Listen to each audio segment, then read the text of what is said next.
Hi, I'm Brian Malow, coming from the 72nd Lindau Nobel Laureate meeting. Here in Lindau, Germany, we have about 40 Nobel laureates this year and 600 young scientists from 89 countries. I'm speaking with two of them right now. I'd like to introduce you to Xiaomeng and Rima Beesoo.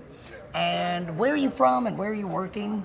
I'm original from China, so right now I'm studying at EPFL at Lausanne, the Switzerland, very close here. Lausanne, very pretty, right? Yes, I work with the vaccine development, especially like the mRNA vaccine and also another vaccine formulations.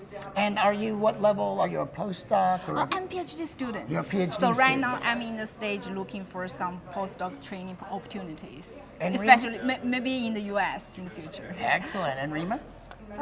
So I'm Rima Beesoo, and I'm originally from Mauritius Island. Currently, I'm a postdoctoral researcher under the Alexander von Humboldt Foundation at the Leibniz Institute for Tropical Marine Research. So the name tells it that I'm a marine biologist. I work mostly on the natural product chemistry of marine sponges, deep water marine sponges, especially those collected from Antarctica. That's really cool, yeah. And also I work on jellyfish.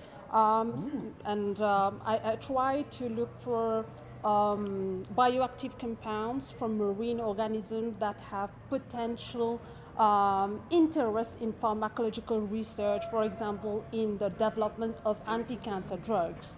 So that's about my project. Excellent. So in the same way that aspirin is derived from nature, you're looking for interesting chemicals in sponges and jellyfish. Exactly. Well, why sponges and jellyfish? That's a really good question because, for example, so let me give you an example. You get an infection, you go to the doctor, and the doctor prescribes you some medicine. Have you ever wondered where do these medicines come from? So most of the medicines that we have nowadays in the market are derived from natural products, especially from plants. So nowadays, most researchers have explored several natural products from plants, and most of those plants have been already explored for the bioactive compounds. But now we need more new bioactive compounds because the one that we already discovered, the one that we already have, they have become resistant to for example, to the bacteria that we have, like that's causing infection. For example, I give you an example of COVID-19. So we need new compounds that can be developed into drugs that can cure COVID-19. So we have so many mutations that are going on nowadays. That's why nowadays we need new compounds. And where will we find those new compounds? It's from the sea. Now, why the sea? Because if you think well, we have like 70% of the Earth is covered by the sea. Only 30% is terrestrial. So that's why we need to, now that we have so many robots, remotely operated vehicles that can go even deeper, like 4,000 meter depth in the ocean. So it makes it easier to explore the ocean. Now, good question, why sponges? Many people don't know that we have so many anti-cancer drugs nowadays in the market that come from sponges, which is, so that's my main research. That's why I'm focusing mainly on marine sponges, because most of the compounds that are derived from marine sponges are new. They have new structures, they are more bioactive. Just imagine, like compounds derived, so if a sponge is producing some compounds in the ocean and they have the effect on, for example, anti-predatory effect on other marine organisms, just imagine how strong, how cytotoxic they are. So that's one of the main reasons I'm focusing more on marine organisms rather than terrestrial organisms. And does your work mean diving and collecting sponges? So I'm a diver, so that's one of, I work in the lab and I also work in the sea. So having the best of both worlds, Excellent. it's the best thing to do. So my favorite, one of the major reasons why I'm doing research. What can you derive from pigeons? from pigeons. So see, pigeons can move, so they can escape from predators. Sponges can't move. They need to produce chemicals to escape from predators. So that's one of the main reasons why we also focus on the marine sponges. They can't move. They only produce chemicals to ward off predators. So that's about it. Excellent. So Xiaomeng, you study vaccines. Yes. You're working on vaccine development, including mRNA technology. Yes. So what part of it are you working on? Yeah, actually, because we all used the mRNA vaccine during the COVID, but we still confront with some challenges, especially with the transportation in the developing countries, because we know the limited of the economics date, so they may not have very comprehensive the transportation chains. So it makes it a bit difficult to distribute the mRNA vaccine in the developing countries, especially in the Africas. So my work is try to develop the new formulations that can be transported in the normal conditions with the normal temperatures, and then can be preparing locally. So that will have more people. Yeah. What do you love about the work? Did you always know you wanted to be a scientist, and did you always know you wanted to go into this sort of science?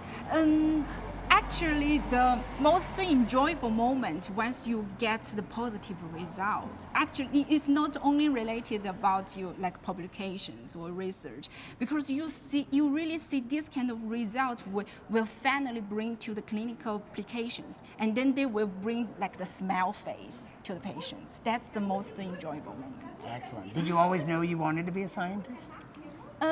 Yes. From very young generations, because doctor always cool.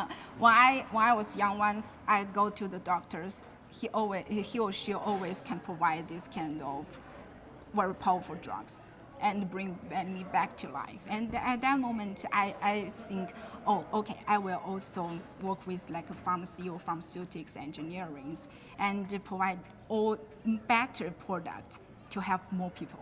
Yes. And is there something you wish more people understood about science and your science, possibly? Yes, actually for the vaccine, especially for vaccine, there's still some people didn't like vaccine. Maybe they didn't accept the vaccine. But I think it's maybe more responsible from our scientists' part. We need to communicate with them and use more easy understanding way to illustrate why it is works and why vaccine can protect you, and use our personal experience and our professional knowledge to help them to accept this kind of product. Actually, vaccine can really bring the good life qualities to all the patients, or as the prophylactic model application. Excellent.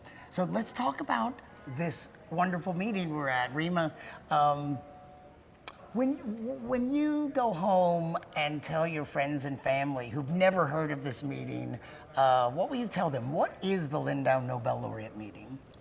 So the Lindau Nobel Laureate meeting is all about getting together 600 scientists from all over the world, together with around 14 Nobel laureates who did amazing discovery in their life. So this is a once in a lifetime opportunity for any scientist, any young scientist like me, to get to interact, to learn about, or to learn and share about our work that we are doing. Yeah. And the feedback that we get from those Nobel laureates, or even our peers, the young scientists, may give us new direction, like new research aspect or new idea if we have to change about what we have to change about our research to reach our goal.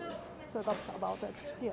And I know it may be hard to say it differently, but how would you explain what this meeting is? Yeah, for this meeting, for my first, I will share my personal feeling. I will tell my family that, okay, I already met Randy Shackman. All my family know I previous work with Exosome, and he is the leading person.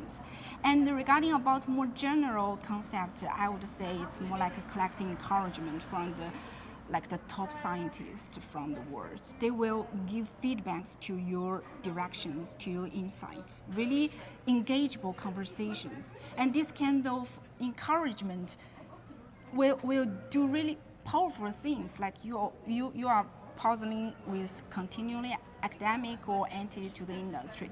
After talk with them, yes, okay, right now I was confirmed that I will pursue postdoctoral trainings and continue work with the vaccine development. Excellent. And what about some highlights? Rima, we're already pretty far into the meeting. What are some of the highlights you've had?